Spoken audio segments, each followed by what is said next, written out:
At 4:12 on the morning of June 22, 1944, the command bridge of the Japanese fleet carrier Hiyō vibrated with a dull metallic tremor as the ship sliced through the restless waters of the Philippine Sea. A dense bluish haze hung low over the deck, carrying the heavy smell of fuel oil and scorched metal left from the previous day's chaotic sorties. Inside the bridge, where the dim glow of red emergency lamps painted the officers' faces in sharp, anxious shadows, Vice Admiral Masanori Arakawa stood motionless over a wide plotting table covered in intercepted American industrial reports. Outside the reinforced glass, the ocean murmured with a rhythmic, indifferent pulse, and somewhere deep in the ship's hull came the dragging rumble of overworked turbines trying to maintain speed after hours of evasive maneuvering. A junior signals officer approached with trembling hands, carrying a fresh intelligence packet recovered from a downed American pilot the night before. The paper was smudged with oil, torn at the corners, but still legible. Arakawa unfolded it silently, expecting another exaggerated projection of American production that Tokyo habitually dismissed. Instead, his eyes narrowed. He read the figures once, then again. There was no mistake. The United States was producing new Essex-class carriers at a rate nearly 10 times faster than Japan could complete a single fleet carrier. Entire air groups were being trained in parallel cycles, with pilot output that dwarfed the entire Kido Butai's losses since Midway. Even more staggering was the note that 14 additional American carriers were already assembling east of Saipan, an armada so immense that no Japanese officer had ever imagined such a concentration of naval power could physically exist. For several seconds, the bridge felt unnaturally quiet. Only the distant thundering of engines filled the void, and the officers nearby pretended not to notice the admiral's tightening grip on the edge of the plotting table. Arakawa's breath grew shallow. He could hear the muted roar of aircraft warming up on deck, their engines coughing in uneven rhythms as mechanics rushed to prepare another doomed wave of pilots, many barely trained, some flying their first combat mission that morning. The contrast between what he saw outside and what he held in his hands felt unbearable, like two worlds colliding in front of him. Down below, corridors echoed with hurried footsteps and clipped voices, crews inspecting bomb racks, adjusting radio frequencies, confirming fuel levels. Yet every sound carried an undercurrent of dread, an unspoken understanding that something about this battle was profoundly different. The enemy was not merely superior in tactics or equipment. The enemy was an ocean of steel and manpower, rising faster than any Japanese effort could hope to counter. Arakawa's chest tightened with a cold, sinking weight as he reread the final line of the captured document. By autumn, American carrier strength will exceed all-Axis naval aviation by a factor previously considered impossible. He lifted his gaze toward the horizon. Somewhere behind that gray curtain of morning haze, the American armada waited, silent, enormous, unstoppable. And for the first time in the war, Arakawa felt the terrible certainty forming in his mind, a realization he could not yet bring himself to speak out loud. The numbers were not predictions. They were facts. Facts that signaled a defeat already written, long before the first dive bomber ever lifted from the deck.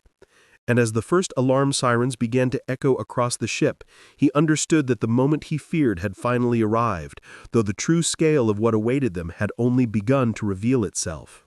Vice Admiral Masanori Arakawa had turned 52 that spring. Though the deep creases around his eyes made him appear older, marked by decades spent beneath harsh sunlight on carrier decks and dim lantern light in strategy rooms. Born into a modest naval family near Hiroshima, he had entered the Imperial Japanese Naval Academy as a quiet, disciplined cadet whose instructors praised his analytical mind more than his swordsmanship or athleticism. Unlike many of his contemporaries who worshipped the romantic notion of decisive naval duels and heroic last charges, Arakawa had always been a man of calculations. Tonnage, sortie rates, fuel consumption, machine tolerances. Numbers made sense to him. Numbers did not lie. And it was precisely this trait that now made him the most uneasy man aboard the Hiyō. His career had carried him from gunnery officer on aging cruisers to air operations planner during the early Pacific offensives, where he learned to distrust optimism disguised as patriotism. He had been present at the planning tables after Pearl Harbor, where victory seemed effortless and certain. He had watched ambitious staff officers drown in their own confidence, convinced that the superiority of Japanese pilots and the Bushido spirit would compensate for limited factories, outdated machinery, and a dangerously fragile logistics chain. As others celebrated early triumphs, Arakawa quietly counted the burned-out engines and dwindling reserves of aviation gasoline, warning that every pilot lost was irreplaceable. Few listened. In Tokyo, such caution was considered defeatism. By 1943, he had been assigned to intelligence liaison, giving him access to classified industrial assessments, intercepted American manufacturing data, and naval construction forecasts that contradicted everything the High Command wished to believe. There, he saw the first unmistakable patterns: American yards adopting modular construction, steel output climbing exponentially, training centers expanding to generate aircrew at a rate Japan could never match even in ideal circumstances. He spoke of tightening industrial bottlenecks and the catastrophic risk of attrition warfare, only to be met with polite silence or cold indifference. The doctrine was fixed. Spirit would compensate for steel. Tradition would triumph over machinery, and any officer who questioned these beliefs risked isolation or reassignment. Still, Arakawa persisted. He watched the losses at Midway with a heart already heavy with warnings unheeded. He observed the decline of Japan's elite pilots, men he had known personally, replaced by green recruits who lacked the hours, the training fuel, the mentorship that once made the Japanese Naval Air Service the most feared in the world. He visited factories reduced to candlelit workshops due to electricity shortages, where exhausted workers hammered airframe components by hand, while American assembly lines stamped thousands of identical parts with machine precision. He saw the disparity not as an abstract strategic imbalance, but as a widening abyss into which Japan was being drawn with every passing month. Those experiences forged in him an unshakable understanding. Japan was fighting a war it had already lost, and no amount of personal valor could reverse industrial mathematics. That truth burdened him constantly, yet he carried it alone. Officers who shared his concerns whispered them only behind closed doors. Publicly, they repeated the slogans that kept morale intact, slogans that Arakawa could no longer bring himself to speak with bitterness. He had seen too much, learned too much, and the weight of that knowledge the system refused to confront, had begun to hollow him from within.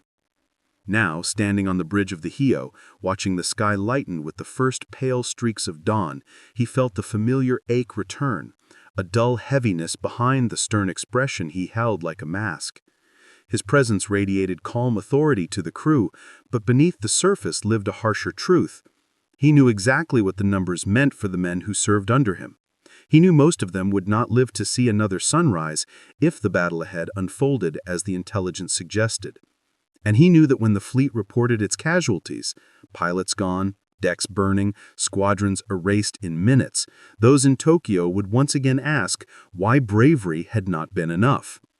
As the first aircraft engines roared to life and the deck crews prepared for another launch, Arakawa understood that he was not merely witnessing the collapse.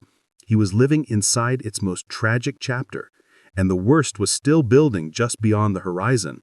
By the summer of 1944, the Pacific War had transformed into something entirely different from the conflict Japan had imagined when it launched its first daring strikes. Only a few years earlier, the Imperial Japanese Navy possessed one of the world's most formidable aviation forces. Elite pilots trained through an almost monastic regimen, engineers who poured meticulous craftsmanship into every Zero and Val dive bomber, commanders who believed that precision, discipline, and courage would compensate for the empire's limited industrial base. Vice Admiral Arakawa remembered that era with a clarity that almost pained him. The pride of a fleet whose early victories felt effortless, the intoxicating belief that Japan had achieved mastery over the skies and seas. It was a belief shared by nearly the entire naval establishment. In the opening phase of the war, Japan's advantages were real. Its pilots were battle-hardened veterans from China, men who had accumulated hundreds of flight hours, who executed complex maneuvers with instinctive precision, who treated the cockpit not as a machine, but as an extension of their own will. Its carriers, operating in tight formation, demonstrated coordination unmatched by any navy. Pearl Harbor, the rapid seizure of the Philippines, the swift destruction of Allied bases across the Pacific, each success reinforced the conviction that the empire's destiny could be shaped through speed, audacity, and the spiritual resolve of its warriors. And for a moment in history, it seemed that no opposing force could match Japan's combination of experience and tactical daring. But beneath the surface, Arakawa had already sensed the flaws. Japan's early successes masked structural weaknesses that had existed long before the war began. The empire lacked sufficient steel reserves. It possessed few modern machine tools capable of mass-producing precision airframes. Its shipyards relied on skilled craftsmen performing meticulous manual labor instead of standardized interchangeable manufacturing. Even in 1941, Japan's production of aircraft, engines, and trained aircrew lagged behind what American industry could potentially generate. Still, few in the high command believed that disparity would matter. After all, they expected decisive battles to end the war quickly, before American factories had time to mobilize.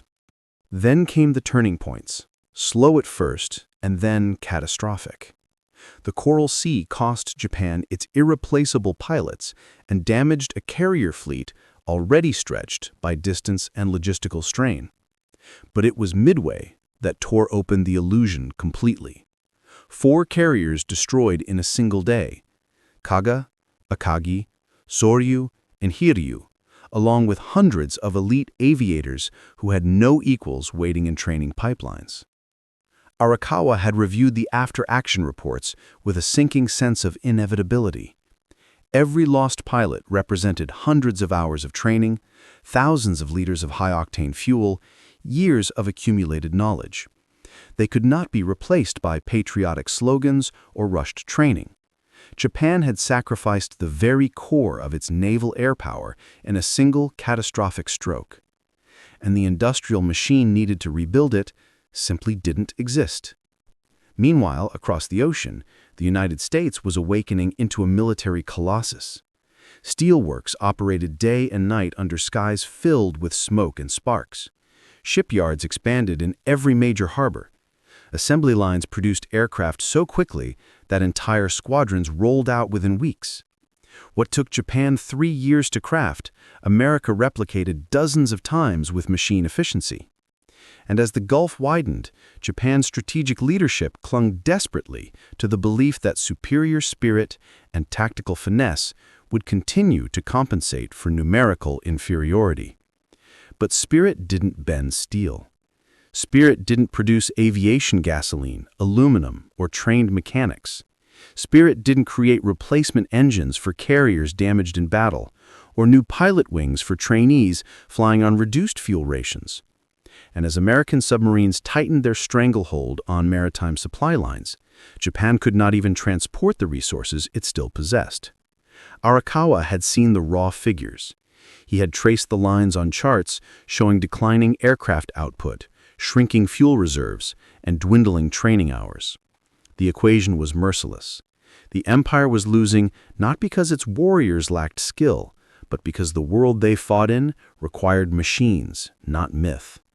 By 1944, the truth had crystallized into something undeniable, even for the most loyal officers. The early advantages Japan once held, elite pilots, superior doctrine, disciplined formations, had evaporated under the crushing weight of industrial imbalance. America was producing not only more aircraft, but safer aircraft, faster carriers, sturdier escorts, and an endless flow of pilots trained with resources Japan could no longer dream of providing. Japan's factories were dimming. Americas were roaring. And as Arakawa stared across the Philippine Sea that morning, he understood that everything happening around him, the rattling engines, the thinning ranks of pilots, and the desperate pace of operations, was no longer a struggle for victory, but the slow, inevitable unfolding of a defeat forged years before the first torpedo ever left its tube. Vice Admiral Arakawa had reviewed hundreds of industrial reports throughout his career, but none shook him as deeply as those he studied in the months leading up to the Philippine Sea.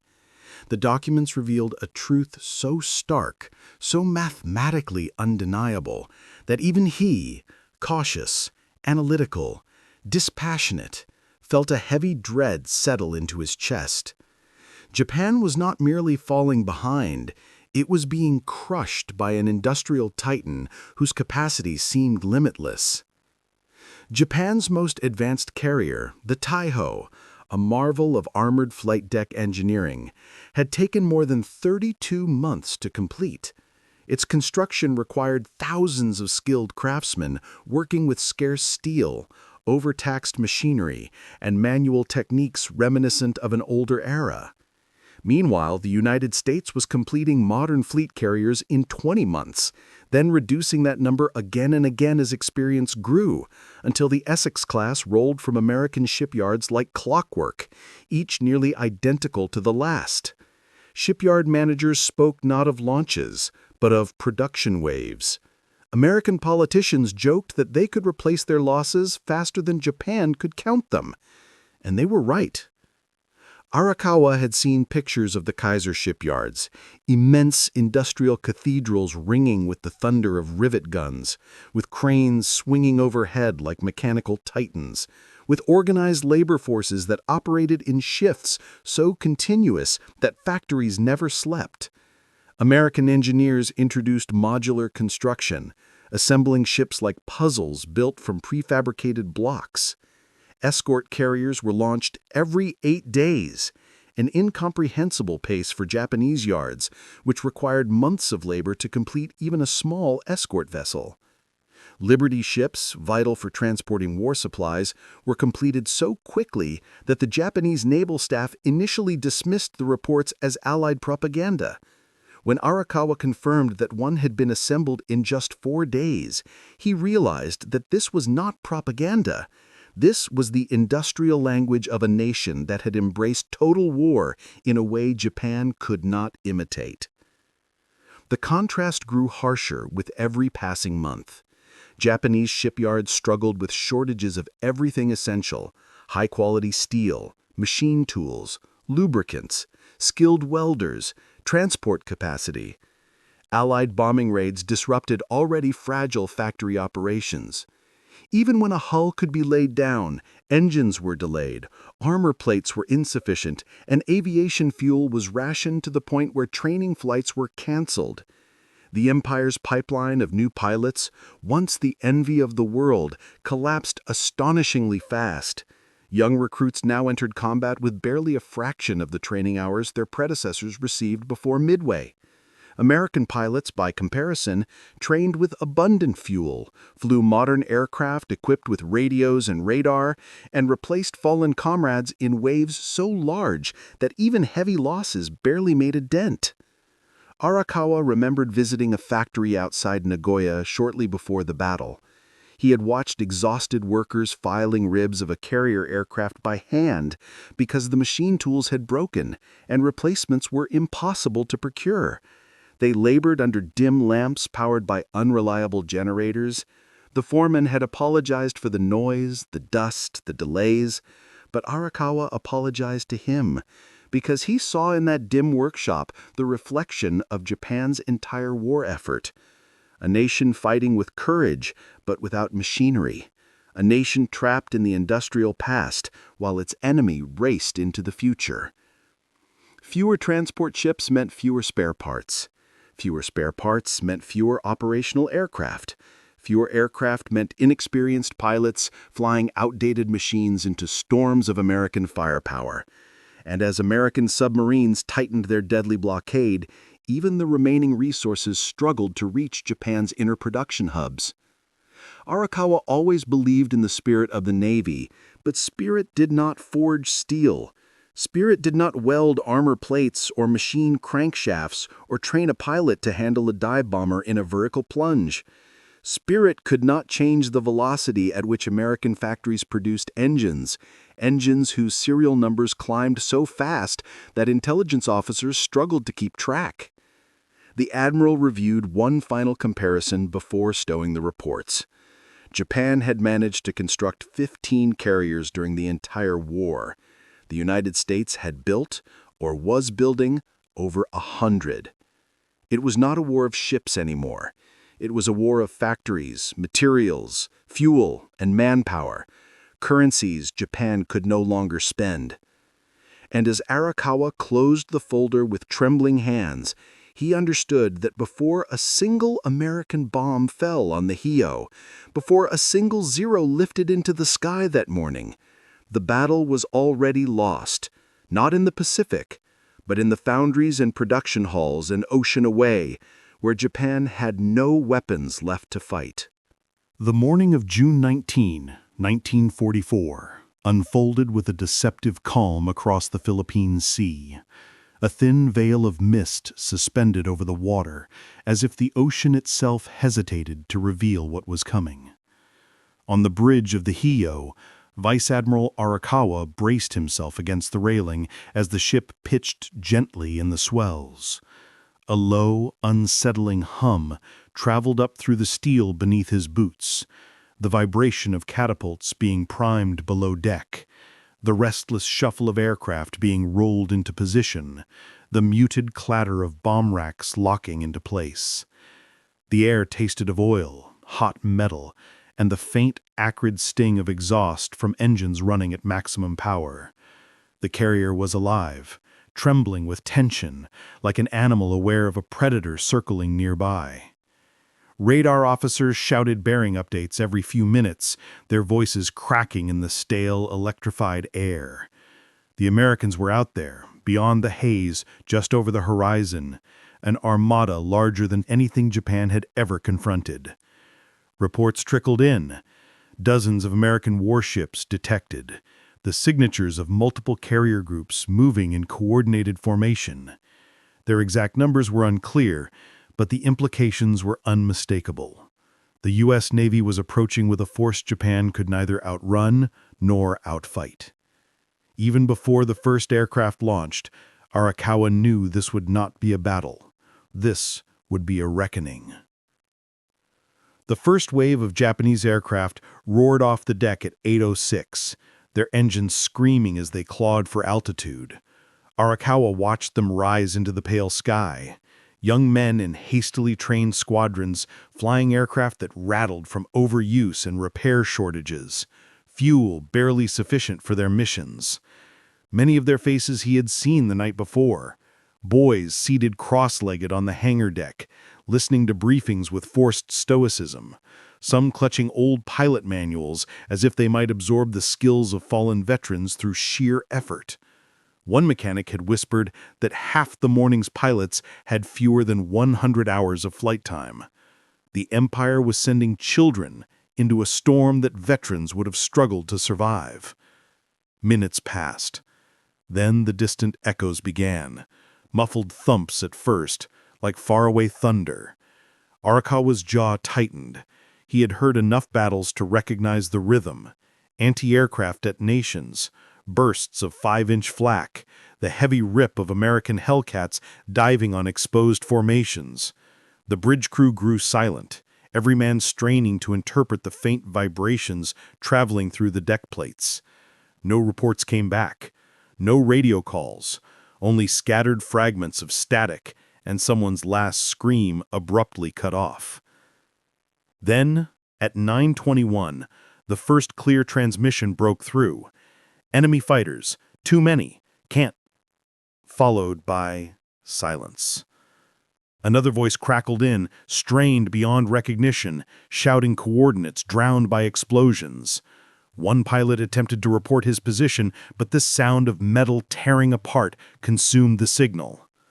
In less than 20 minutes, the entire first wave had disintegrated under the concentrated fire of the Great Marianas Turkey Shoot. A slaughter so one-sided that American pilots later struggled to describe it without disbelief. Japan had sent nearly all it had left, and America met them with hurricane force. But the worst moment came at 10:32. A lookout shouted a warning. Arakawa stepped toward the port-side windows, just as a pillar of black smoke erupted from the horizon. At first the plume was distant, almost graceful. Then it widened, darkened, and climbed into the sky like a malignant tower. A junior officer gasped. Another whispered a name that caught in his throat. Hiyō. The mighty armored carrier, Japan's pride, had suffered a single torpedo hit earlier that morning, a strike that should not have been fatal. But flawed ventilation systems pulled gasoline vapors through the ship, turning compartments into floating chambers of explosive fumes. Arakawa could almost visualize the chain reaction as he stared into the billowing cloud. Vapors spreading through unseen ducts, sparks igniting in engine rooms, steel walls bending under the pressure of the blast. Within minutes, the Hiyō, symbol of Japan's last hopes for industrial parity, was a burning, convulsing mass of twisted metal. Silence fell across the bridge of the Hiyō. Even the officers who had survived Midway turned pale as they watched another carrier die not by enemy fire, but by the Empire's inability to build machines fast enough, modern enough, safe enough. The explosion's shockwave reached them as a dull, distant tremor. Arakawa felt it vibrate through his ribs. A young ensign beside him whispered a prayer, barely audible over the hiss of the wind. And then the alarm sounded. Their turn was coming. Reports flooded in. Enemy aircraft inbound, multiple squadrons, closing fast. The ship's guns opened fire in a chaotic chorus, their barrels raining brass casings onto the deck. The sky darkened, with the shadows of incoming Hellcats and Avengers swooping down in coordinated precision. In that moment, as the deck roared beneath him, and the world outside the bridge dissolved into fire and smoke, Arakawa finally understood that he was witnessing not merely a battle, but the irreversible collapse of an entire naval tradition. And with each explosion drawing closer, he sensed the last fragile barrier between Japan's remaining carriers and total annihilation begin to crumble. By the late afternoon of June 20, 1944, the sun hung low over the Philippine Sea, casting a dull copper glow across waters littered with burning oil, drifting debris, and the silent silhouettes of downed aircraft slowly sinking beneath the waves. The Hiyō, once a proud carrier whose decks had launched Japan's finest aviators, now listed sharply to starboard, smoke pouring from ruptured ventilation shafts. The ship's interior groaned and buckled as compartments flooded, and damage control teams stumbled through half-collapsed corridors thick with choking fumes. Vice Admiral Arakawa stood on the slanted bridge, gripping a handrail to steady himself as the deck pitched beneath him with each new explosion echoing from deep below. The reports arriving in fragments from surviving vessels painted a portrait of devastation on a scale that Arakawa had long feared but never fully imagined. Carrier after carrier had fallen or been rendered inoperable. Fuel reserves were shattered. Air groups were annihilated so quickly that some commanders never had time to realize their squadrons were wiped out. The pilots who had returned from the first disastrous wave now lay in infirmaries across the fleet, their bodies bruised, their faces blank with shock. They spoke in broken sentences, trying to explain what had happened in the sky, how the Americans came at them from every angle, how the Hellcats swarmed with precision, how the flak walls felt impenetrable, how everything they had been trained to rely upon simply failed in the face of overwhelming force. Arakawa listened to these accounts without interruption, his expression unreadable, but inside him something old and heavy cracked open. He realized that the Empire's naval air arm, once the pride of Asia, once a symbol of unmatched skill and daring, no longer existed in any meaningful form. It had been dismantled in a matter of hours. The Japanese fleet still floated in fragments across the sea, but its offensive power, its carrier air strength, its strategic purpose, all of it was gone. And he knew, with a clarity colder than fear, that Japan lacked the means to rebuild it, not in weeks, not in months, not ever. The industrial reports he had studied for years now formed themselves into grim, immovable truths. America possessed oil fields stretching across continents. Japan rationed fuel so severely that pilots often flew training exercises at half throttle. American shipyards launched new carriers faster than Japanese yards could repair damaged ones. American factories rolled out aircraft in endless identical waves. Japanese technicians assembled planes like delicate craftwork, one at a time, using tools older than the war itself. And perhaps most devastating, American pilot schools produced aviators with hundreds of training hours, while Japanese trainees were rushed into combat with barely enough fuel to practice basic maneuvers. The Philippine Sea had not been a battle. It had been an audit, a brutal accounting of industrial power measured in fire and steel. The numbers had fallen exactly where Arakawa always knew they would. When the order was finally given to abandon the Hiyō, the decks were already slick with seawater and burning aviation fuel. Flames licked the edges of the flight deck as sailors lowered wounded men into lifeboats. The smell of smoldering rubber, cordon, and oil clung to every breath. Arakawa paused at the foot of the bridge ladder, taking in the sight of the ship he had served aboard. Its once proud flight deck warped and blackened, its aircraft shattered, its once bustling corridors now silent tombs filled with smoke. He felt no fear, only a profound, hollow grief. As he stepped onto the evacuation rope, the groaning hull behind him gave one final shudder. Moments later, the great carrier rolled, hesitated, and then slid beneath the surface with a hiss of steam and a deep, mournful roar that seemed to echo across the sea long after her hull disappeared into the depths. Hours later, floating in the gentle swells while awaiting rescue from an escort vessel, Arakawa lifted his gaze to the sky. It was calm now, deceptively calm, streaked with faint trails of smoke drifting into a quiet sunset. The cries of wounded men drifted across the water, mingling with the distant rumble of American engines patrolling overhead. In that fading light, the Admiral finally understood the truth he had carried silently for years, but never fully embraced. The Empire had not been defeated that morning, nor the day before, nor at Midway, nor at Coral Sea. The Empire had been defeated years earlier in places most officers never visited: steel mills without ore, factories without electricity, shipyards without machinery, training centers without fuel. Japan had lost the war not in battle, but in the quiet arithmetic of industry.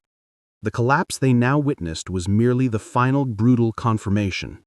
And as the Philippine Sea darkened into night, Arakawa spoke aloud the words that history would later echo. Japan lost long before the first shot was fired. It lost in the factories. The water rocked him gently as he waited in the darkness, a lone man drifting in the vast silence of a war already decided by forces far greater than any fleet afloat.